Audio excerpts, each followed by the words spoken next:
दोस्तों नमस्कार। स्वागत है मेरे YouTube चैनल में आपका। अपने दम पर अपने संघर्ष से अपने एरिया में कोई बड़ा नाम करता है, उनसे उन हुनरबाज लोगों से मैं मिलता हूँ और मिल करके उनकी कहानियों को जानता हूँ, उनकी कहानियों से आपको रूबरू करवाता हूँ, क्योंकि उनके जीवन कैरियर से आपको कहीं न कहीं कुछ न कुछ मैसेज मिलता है। वैसे ही इस साक्षात्कार के इंटरव्यू की अगली कड़ी में आज हम जिनसे मिलने वाले हैं उनके बारे में थोड़ा सा बता देता हूँ कि आप श्री ईश्वरलाल मीणा हैं।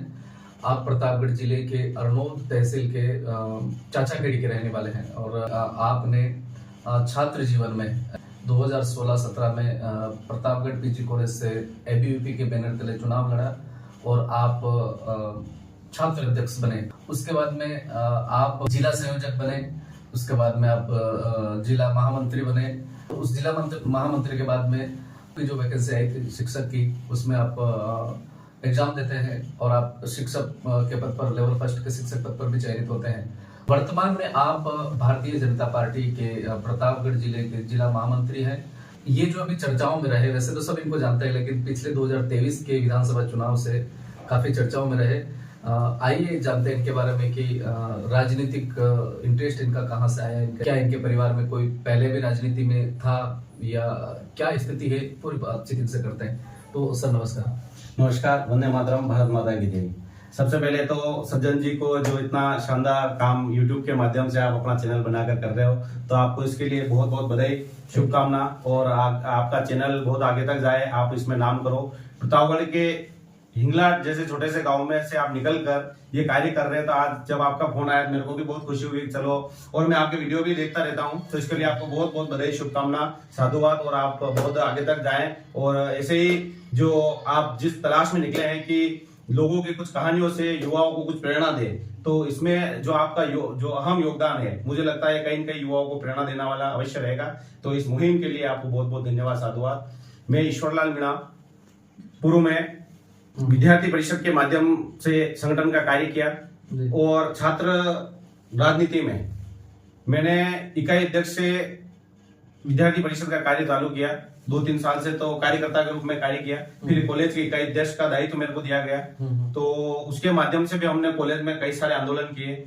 और सबसे बड़ा आंदोलन हमारा रहा जो विद्यार्थी परिषद के माध्यम से हमने किया कन्या महाविद्यालय को लेकर। जब मैं बहनों को देखता था और बहुत सी ऐसी बहनें आकर अपनी स्थितियां जब सुनाती थी, क्योंकि रकम भी उन्होंने गिरवी रख दी, उनके दादा उन्होंने जमीन गिरवी रख के उनके फीस भरते थे। जब कॉलेज में सीटें इतनी होती नहीं थी, तो लगभग फर्स्ट डिवीजन से कम वालों का एडमिशन यहाँ कॉलेज में नहीं हो पाता था। तो जब वो आके अपनी आपत्ति बताती थी, तो हमने उस आंदोलन को लिया और लंबे समय से आंदोलन किया और अब जाके महाविद्यालय खुला, दिल में बड़ी प्रसन्नता होती है कि इतनी बहनों को एडमिशन मिल पाता। अच्छा, तो राजनीति में आप बता रहे छात्र जीवन से कर रहे, तो क्या परिवार में कोई पहले से राजनीति कर रहा है या कोई है राजनीति? नहीं, परिवार में कोई राजनीति में नहीं है, सभी कृषि कार्य में संलग्न है और पिताजी अध्यापक के जॉब में है और 2 बड़े भाई हैं। तो ये सेवा का भाव राजनीति का मेरे को देखकर जब परिस्थिति मैंने देखी है, तो मुझे कहीं न कहीं लगा कि लोगों के लिए अपना कुछ करना चाहिए, तो इसी सेवा के माध्यम से राजनीति का क्षेत्र अपना चुना है। तो ऐसा कोई व्यक्ति रहा जिसकी वजह से आप प्रभावित होकर के कहा कि भाई सेवा का जो माध्यम है वो राजनीति भी एक अच्छा प्लेटफॉर्म है? देखिए, मैं जैसे अंबेडकर जी को ही ले लो, आप विवेकानंद जी को लो, जब इनकी जीवन शैली मैंने पढ़ी है, और भी महापुरुषों को मैंने पढ़ा है, तो अपने लिए तो सब जीते हैं, लेकिन जब औरों के लिए अपन जिएंगे तो कुछ जमाना इस जीवन में, मनुष्य जीवन जो अपन कहते हैं कि 33 कोटि देवी देवता अपने इस हिंदू धर्म में है, तो 84,000 करोड़ योनियों में जन्म लेने के बाद मनुष्य जीवन मिलता है, तो कैसे अपन इसको लोक सेवा में लगा सकते हैं, ये मानकर अपनों ने ये कार्य लोगों की सेवा का प्रण लिया। तो राजनीति में आपको कैसे रुचि आई? आपने मतलब क्या क्या अब तक राजनीति में आपने कार्य किया है? देखो, छात्र जीवन 16-17 में शासन अध्यक्ष के बाद में जिला संयोजक भी अखिल भारतीय विद्यार्थी परिषद का बना, प्रदेश कार्य समिति सदस्य में रहा हूँ। कई सारे राष्ट्रीय अधिवेशन, प्रदेश अधिवेशन, प्रांत के अधिवेशन भी मैंने देखे हैं, जहाँ पर हमें बहुत कुछ सीखने को मिला है। और सबसे बड़ी जो ये सेवा की जो प्रेरणा एक मेरे में आई है, मैं कक्षा 6 से राष्ट्रीय स्वयंसेवक संघ से जुड़ा था, और जब मैं वहाँ शाखाओं में गया और वहाँ किसी भी प्रकार का कोई भेदभाव मैंने नहीं देखा। सेवा के बारे में वहां पर बताया जाता है, कैसे देश के लिए, अपने लोगों के लिए जी सकते हैं, अपने लिए सब जीते हैं। तो ये भाव मैंने कहीं न कहीं राष्ट्रीय स्वयंसेवक संघ से सीखा है कि देश के लिए अपने को कुछ करना चाहिए, और ये भाव और ये प्रेरणा मेरे को स्वयंसेवक संघ से ही मेरे अंदर आई। शिक्षा के क्षेत्र में आप कंपटीशन एग्जाम देते हो और टीचर बन जाते हैं, फिर टीचर बनने के बाद में फिर वापस राजनीति की तरफ कैसे आपका इंटरेस्ट हुआ? बिल्कुल, देखिए मैं 5 साल की सेवाएं लगभग मेरी अध्यापक के रूप में रही है। वहां पर भी स्कूल में भी हम जब जाते थे तो अपना जो आज भी मैं जहाँ मेरी पोस्टिंग थी वहां मुझे लगता है कि मुश्किल से 1 या 2 घरों में टेलीविजन होगा। अच्छा। और बच्चों की भी स्थिति थी कि चप्पल भी कोई पहन के नहीं आते थे। तो हमारे प्रयास से हमने जो भी वहां पर करना था हमें किया है। और अब धीरे धीरे वहां पर भी बहुत अच्छा, आज मैं जब जाता हूँ देखता हूँ तो बहुत अच्छा परिवर्तन वहां पर दिख रहा है। लोगों में जागृति भी आई है, अपने लोगों के प्रति, अपने कर्तव्यों के प्रति, अपने अधिकारों के प्रति जागृति आई है। ये देख के ही मेरे को बहुत खुशी होती है। और जब बच्चे भी आज मेरे को कहीं मिल जाते थे, आज भी याद करते और रोने लग जाते थे, यही मुझे लगता है कि मेरी सच्ची सेवा वो वहां पर रही है। तो उसके बाद जब मैं अपना पूरा इलाका, जो आप भी अपने इंग्लैंड से आते हैं और भी अपन अगर बाढ़ भमरिया और नीचे जब जाएंगे तो वहां पर मैंने एक गांव, जब मैं अनुभूति करने गया था गांव में, तो एक गांव तो ऐसा था जहाँ नाव में बैठकर रोज अध्यापक जाते और वहां ना तो लाइट की सुविधा और ना पढ़ाई की कोई सुविधा थी। तो वहां पर स्कूल खुला और विद्यार्थी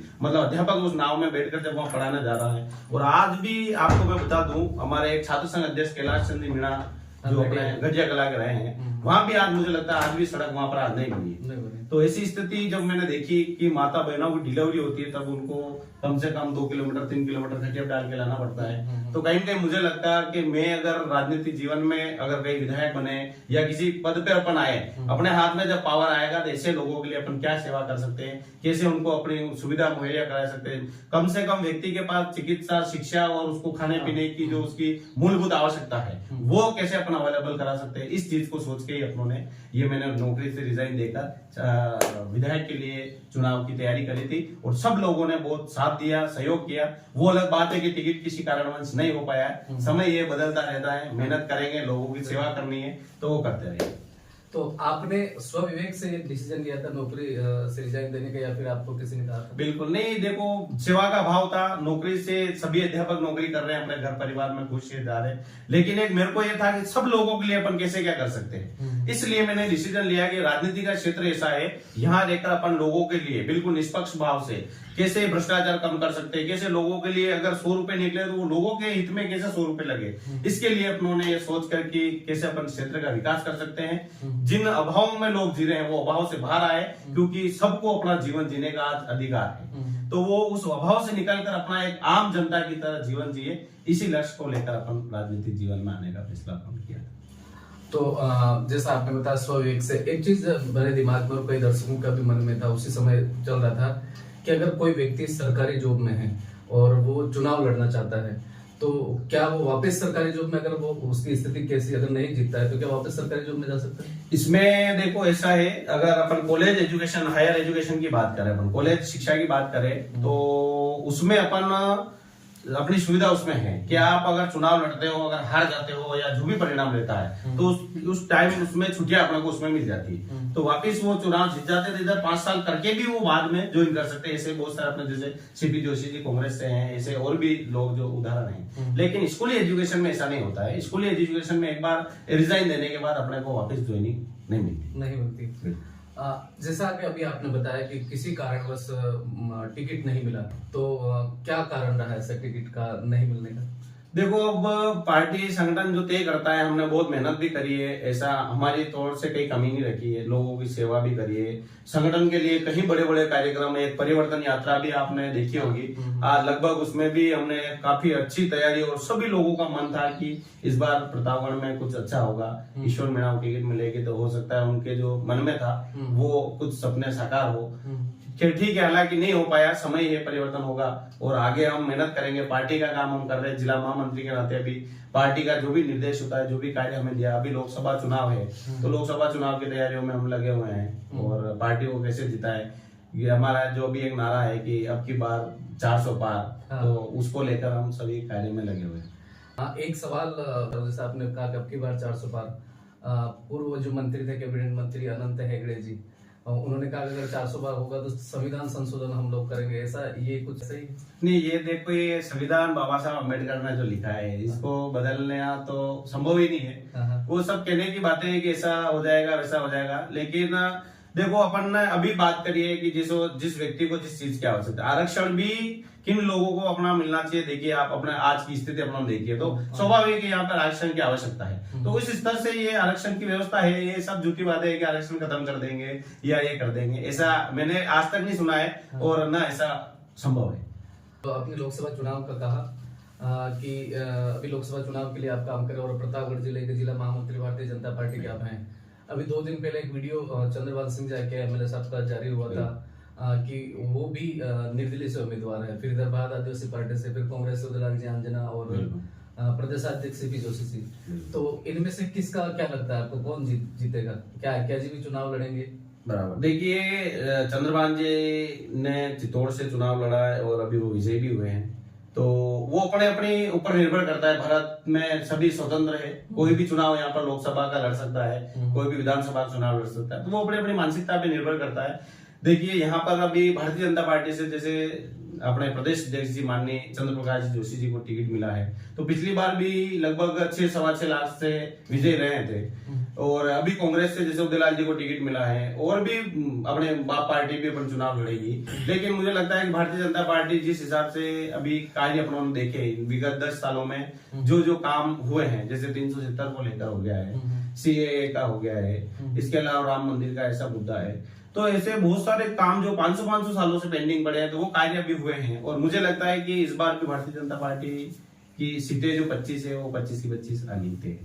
अच्छा, एक सवाल मेरा पर्सनली मेरा सवाल कि जैसे आपने नौकरी से रिजाइन दिया तो घर परिवार में जैसे भाभी जी है, पापा है या और परिवार वालों ने कि आपने नौकरी बढ़िया कर रहे, तो ऐसा क्यों किया, ये कदम क्यों उठाया, ऐसा कुछ बातचीत में? नहीं, देखिए शुरू से ही पापा और परिवार को इतना विश्वास है कि ये जो मैं आपको बता दूं, मतलब मैं हुआ भी ऑपरेशन के बाद ही हूं, तो उनको ऐसा है कि ये गलत कर ही नहीं सकता है। अच्छा। क्योंकि जो भी मैंने बचपन से ही उनको लगा कि कहीं कहीं ये, तो मैंने उनको ये भी कहा पापा चुनाव की तैयारी में कर रहा हूँ, नौकरी छोड़ना, तो उन्होंने कहा है ठीक है, अगर तुझे लगता है कि इधर तेरा मन है तो देख ले तू तेरे हिसाब से, कोई दिक्कत नहीं। तो पापा ने बोला ठीक है, अगर सेवा का भाव ये करना है तो घर पे ऐसा कोई इश्यू नहीं।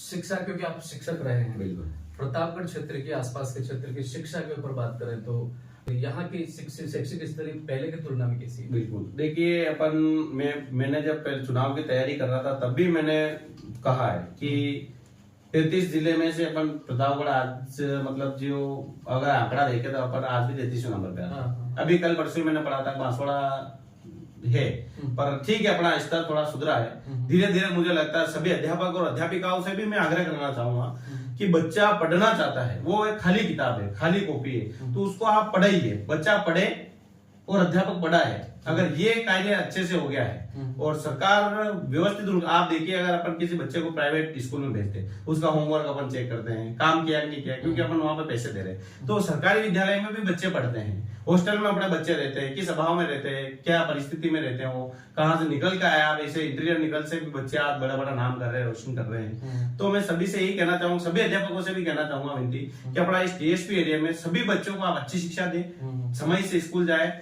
समय से बच्चों को परेड ले, उनको पढ़ाए। अगर आपने बच्चों को पढ़ाया, और एक मैंने चुटकुला भी देखा था कि अगर आपने अध्यापक हुआ और आपने बहुत सारे लगभग 10 साल 20 साल 30 साल सेवाएं दी, और अगर वो बच्चा अगर निकल कर आपको याद कर रहा है, उसकी शादी में बुला रहा है, तो बहुत बड़ी बात होती है कि कहीं ना कहीं उनको लगता है मेरा अध्यापक है, मेरे को इतना पढ़ाया, इतना ध्यान दिया। तो ये चीजें अपने को होनी चाहिए। मतलब अध्यापकों से मैं यही निवेदन कर रहा हूँ, टीएसपी में कम से कम बच्चों को आप पढ़ाएं और बच्चे पढ़े, और ताकि यहाँ से निकले तो आपका भी नाम रोशन हो और अपने जिले का भी नाम रोशन हो। तो शिक्षा के क्षेत्र में धीरे धीरे स्तर सुधर रहा है। तो धीरे धीरे पहले की स्थितियां थी कि स्कूलों में पद नहीं हुआ करते थे, स्टाफ पूरा खाली रहता था। आज की स्थिति धीरे धीरे व्यवस्थित हो रही, तो कहीं न कहीं बच्चों में भी पढ़ाई का रुझान है और आगे नौकरियों में भी। आज से 10 साल पहले की स्थिति देखकर अपने को एक भी थाने में इधर का स्टाफ नहीं मिलता था, कहीं अपन हॉस्पिटल में चले गए नहीं मिलते थे, नर्स इंजेक्शन लगाने के लिए कहीं बाहर से आते थे। आज धीरे धीरे सभी क्षेत्र में अपने स्थानीय लोगों को रोजगार मिल रहा है और वो अपने जीवन को अच्छे, आज एमबीबीएस डॉक्टर भी है, कोई तहसीलदार है, कोई आरएस है। तो ये कहीं पे शिक्षा का एक अच्छा अनुभव अपने को लगता है कि है, और शिक्षा का स्तर बढ़ रहा है। और ऐसे ही सभी को प्रयास करके अपने अपने स्कूल में पढ़ाई करा के बच्चों को अच्छा भविष्य का बने, ऐसी कामना शुभकामना। श्री ईश्वरलाल मीणा विधायक बनते हैं तो क्या अलग काम करेंगे? देखिए सबसे पहले तो यही है कि काफी लंबे समय से अपने क्षेत्र में सड़कों की समस्या मेन रही है। सड़कें बने, चिकित्सा की सुविधा हॉस्पिटलों में अपन देखते हैं कि एक डिलीवरी कराने के लिए भी समय पर डॉक्टर अवेलेबल नहीं हो पाते हैं। कहीं छोटा सा कट लग गया है या कुछ एक्सीडेंट हो गया तो सीधा उसको बोतल टाइम के ना उदयपुर रेफर कर दिया जाता है।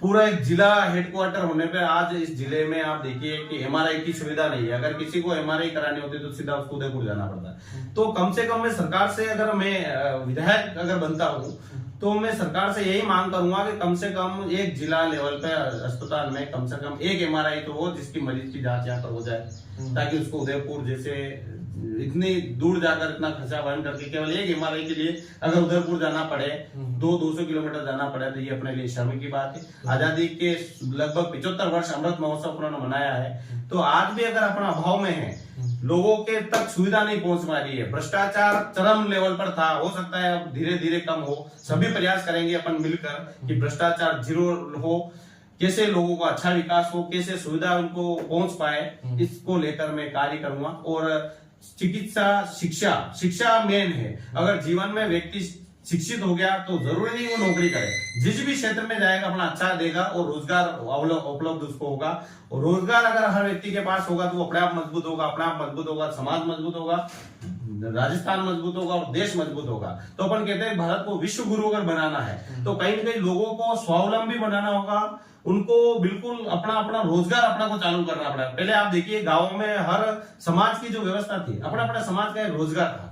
आज वो रोजगार मुझे लगता है समाप्त हो गया है, कहीं कोई उसमें इंटरेस्टेड है। जैसे कुम्हार था तो कुम्हार का काम था, लोहार था तो लोहार का काम था, आज वो रोजगार अपने को गाँव में देखने को नहीं मिल रहा। मोची था तो मोची का कार्य था। ऐसे अपने समाज के नाम पे भी सबके अपने रोजगार थे, तो आज वो रोजगार भी अपने को गाँव में मुझे नहीं लग रहा कि आज उनके पास है, कहीं न कहीं वो छिन गए हैं। तो वापस अपने को अपनी संस्कृति की ओर लौटना पड़ेगा। ये मैं कहना चाहूंगा, अपनी संस्कृति की ओर अगर लौटेंगे, सब अपन उनको अपनाएंगे, तो जाकर अपन पुनः विश्व गुरु की ओर बनेंगे। और विश्व गुरु स्वाभाविक है कि 2047 तक विकसित भारत बने, विश्व गुरु अपन बने। देश और विदेश में जो अपन दशा और दिशा देने का काम कर रहे हैं, भारत को बनाने के लिए, विश्व गुरु बनाने के लिए भारत में रहकर भारत के लिए सोचना पड़ेगा, तब जाकर ये भारत विश्व गुरु की ओर बढ़ेगा। तो प्रत्येक आदमी को कैसे शिक्षित करे, कैसे उसको रोजगार उपलब्ध हो, कैसे वो आज देखिए, मुझे लगता है कहीं कहीं आज बेरोजगारी की दर काफी बढ़ी हुई है। कहीं कहीं है प्रत्येक नागरिक जो 18 वर्ष से ऊपर का है, कहीं कहीं आज अपने आप को बेरोजगार महसूस कर रहा है, जबकि वो 12th की शिक्षा मुझे लगता है कि लगभग पास आउट है। तो आज उसके पास बेरोजगार है, तो इसका मतलब कहीं उसके पास रोजगार नहीं है। तो सरकार को ऐसी व्यवस्था करना चाहिए कि इन लोगों को कैसे रोजगार मिले, ताकि ये अपने घर परिवार को मजबूत करे। घर परिवार मजबूत होगा, गांव मजबूत होंगे, गांव मजबूत होगा, समाज मजबूत होगा। और भारत को विश्व गुरु बनाने के लिए छोटी सिटी से अपने को गांव से ही चालू करना पड़ेगा। इसलिए करना पड़ेगा कि 80% आबादी भारत की गांव में निवास करती है और लगभग किसान है। आज किसान की स्थिति आप देखिए कि फसलों के जैसे ही फसल आती है उसका भाव गिर जाता है, वो बेचारा उसमें उसका कर्जा रहता है साल भर का, तो वो उस फसल का उसको बेचनी ही रहती है, रोक नहीं सकता है। जैसे उसके पास फसल खत्म होती है, फिर इधर बोने का टाइम आता है तो वापस उसका भाव बढ़ जाता है। तो कहीं भी सरकार को छोटी छोटी बातों पर किसानों के लिए भी ध्यान देना चाहिए, ताकि तभी भारत सुदृढ़ और सुव्यवस्थित और विकसित हो सके। अभी भाजपा की सरकार और आपस में महामंत्री भी हैं, तो ये आदिवासी बाहुल्य क्षेत्र जैसा आपने बताया, और वास्तव में जो आपने बताया वो उन सभी परिस्थितियों से अपना जो एरिया है वो गुजर रहा है। तो अभी आप पार्टी में रह करके क्या काम कर रहे हैं? बिल्कुल, पार्टी में देखो मैं हमेशा आवाज उठाता रहता हूँ। देखिए पिछले माननीय नंदलाल जी मीणा जब कैबिनेट मिनिस्टर रहे हैं, तो मुझे लगता है कि जब अपने बच्चों के लिए जो पढ़ाई का जो स्तर था वो कहीं न कहीं कम था। अपन बाहर जा नहीं पाते थे, 5वीं 6वीं पढ़ के अपने बच्चे कहीं इधर उधर काम में लग जाते थे, कहीं बंधुआ मजदूरी में लग जाते थे। तो आज की स्थिति में नंदलाल जी को बहुत बहुत साधुवाद और धन्यवाद देना चाहूंगा कि उन्होंने लगभग 60 हॉस्टल आज अपने प्रतापगढ़ जिले में संचालित है।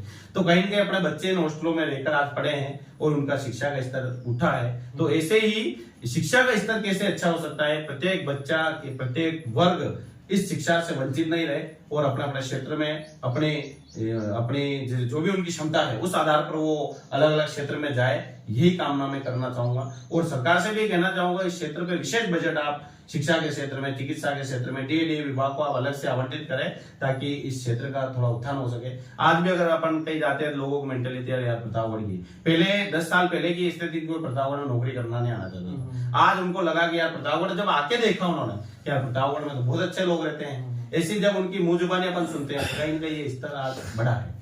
तो लोगों के लिए ये मूलभूत आवश्यकता है, और शिक्षा तो चाहे रोटी नहीं खाए लेकिन शिक्षा उसको मिले, ये मैं सरकार को कहना चाहूंगा।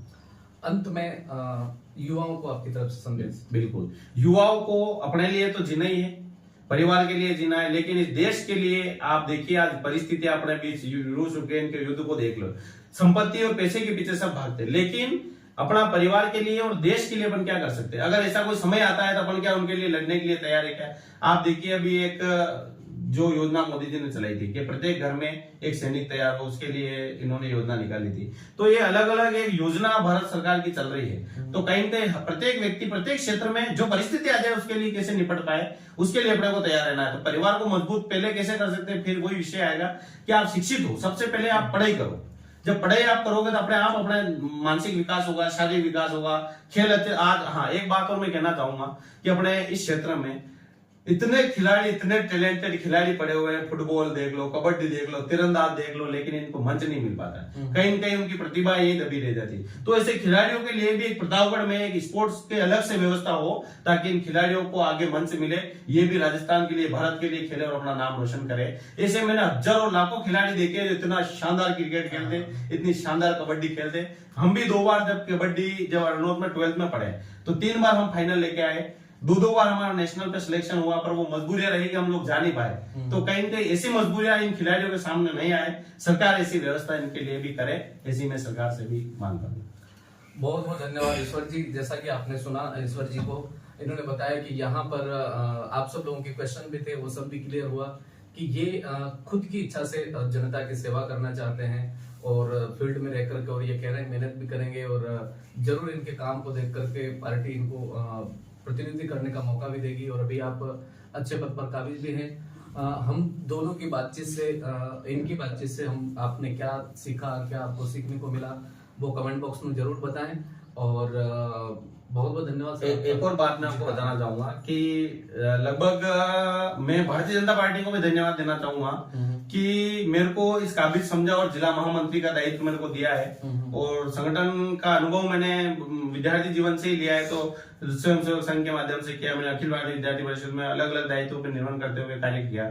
तो इसी से आपने मेरी कार्यशैली देखी और संगठन ने, पार्टी ने मेरे को जो जिला महामंत्री का दायित्व दिया, पूरे राजस्थान में ये एक उदाहरण होगा कि 29 साल की उम्र में जिला महामंत्री का दायित्व जो पूरे राजस्थान में, ये एक आप अकेले, मैं अकेला हूँ 29 साल की उम्र में, क्योंकि 35 साल तक तो केवल 35 साल तक तो केवल युवा मोर्चा का दायित्व ही उनके पास रहता है। अच्छा। तो मैं पार्टी को इसके लिए भी बहुत बहुत धन्यवाद, साधुवाद देना चाहूंगा कि इसके काबिल मेरे को समझा, और आपने जो मेरे को काबिल समझा है इसके लिए मैं आपके चैनल के माध्यम से भी मैं सबको बताना चाहूँ। आप देखिए कि किसानों के लिए खाते में जो 6000 किसान सम्मान निधि आ रहा था उसको बढ़ा के 8 कर दिए, फिर हो सकता है 1-2 साल में 12000 करने की बात इन्होंने कही, अभी चुनाव में घोषणा पत्र में किया था, तो 8 अभी उसको किया है। अभी कल ही आप देखिए कि 5 रुपए पेट्रोल पे कम हुए, 2% उसका रेट घटाया है, तो 5 रुपए और 4 रुपए का जो पेट्रोल डीजल पे जो रेशो घटा है। इसके अलावा आप देखिए कि जिन लोगों को मकान की आवश्यकता थी, कर्मचारी को भी मैं ये कहना चाहूंगा कि बहुत सारी बार ये शिकायत भी आती है कि बेचारों के मकान बने ही नहीं है और उनके पैसे उठ गए। तो ऐसा आप नहीं करें, भ्रष्टाचार की जो सीमा है खत्म करें आप, तभी ये भारत, विकसित भारत की जो अपन एक परिकल्पना लेकर निकले हैं, संकल्पना विकसित भारत बने, तो सब अपने आप को एक स्वच्छ व्यक्ति बनाए, जो अपने को कर्तव्य मिला है, जो दायित्व मिला है। अपने पास जब नौकरी नहीं होती अपन कहते हैं कि मेरी नौकरी लग जाए, मेरी नौकरी लग जाए, मैं कर दूंगा, लेकिन जब उस प्रतिज्ञा को आप याद रखो, जब मैं नौकरी नहीं थी, कैसे जीवन से निकला हूं, तो आप ये भ्रष्टाचार की सीमा, ये पीछे का जीवन सोच के ही कम हो सकता है। अब कोई व्यक्ति बेचारा किसी काम के लिए उसको कितनी मेहनत करके कहीं से पैसे लाता है और उसका काम 100 रुपए में हो रहा है और 50 रुपए अगर वो रिश्वत दे देता है तो बेचारा उसको 50 रुपए वापस उसके ऊपर कर्जा हो जाता है, वो काम तो होता ही नहीं। तो मैं आप सबसे निवेदन करना चाहूंगा कि कम से कम आप भ्रष्टाचार तो खत्म करके, ये जो सामान्य व्यक्ति है गाँव से बेचारा, पुलिस विभाग से भी मैं कहना चाहूंगा कि बहुत सारी बार मैंने देखा है कि वो गरीब व्यक्ति होता है, वो मजदूरी करके आ रहा होता है और 500 रुपए का उसका चालान भर जाता है, वो 200, 250, 300 रुपए काटता है और 300 रुपए मिला के वो चालान भरता है। तो कहीं ना कहीं मैं जनता से भी अपील करना चाहूंगा यातायात नियमों का भी अपन पालन करें। जब बाइक पे चल रहे तो हेलमेट भी अपन लगाए ताकि अपन कहीं, अभी मैंने आज सुबह ही देखा कि एक्सीडेंट हुआ उसकी गर्दन लगा, तो कहीं कहीं हेलमेट अपने को पहनना चाहिए ताकि अपन गिर भी जाए, एक्सीडेंट हो भी जाए, अपना हेड अगर बच जाएगा तो हाथ पांव तो ठीक हो सकता है, लेकिन जब सर में चोट लगती है तो उस व्यक्ति की मौत चली जाती है, जान चली जाती है। तो आप देखिए अगर घर पे अपने जैसे अकेले कोई चिराग होता है, अगर वो एक्सीडेंट में से चला जाए तो पूरा परिवार बेसहारा हो जाता है। तो आप सब युवाओं से भी मैं आह्वान करना चाहूंगा, आप अगर बाइक से चल रहे हो तो हेलमेट जरूर पहने, अपने परिवार का ध्यान रखें, सबका ध्यान रखें। और आप यहाँ पर पधारे इंटरव्यू लेने के लिए बहुत बहुत धन्यवाद। मिलके भी बहुत अच्छा लगा, पहली बार अपना मिलना हुआ, लेकिन मैं आपके वीडियो देखता रहता हूँ। आपको मैं बहुत बहुत धन्यवाद साधुवाद दूंगा और आपका चैनल बहुत चले और आप ऐसे ही लोगों के लिए एक प्रेरणा का स्रोत आप भी बने। बहुत बहुत धन्यवाद। थैंक यू सो मच दर्शकों। तो हमारे वीडियो पे अगर नए हैं तो लाइक करें, सब्सक्राइब करें और एक बार फिर पुनः हमारी बातचीत से आपने क्या सीखा कमेंट बॉक्स में जरूर बताएं। बहुत बहुत धन्यवाद। धन्यवाद, बहुत बहुत धन्यवाद।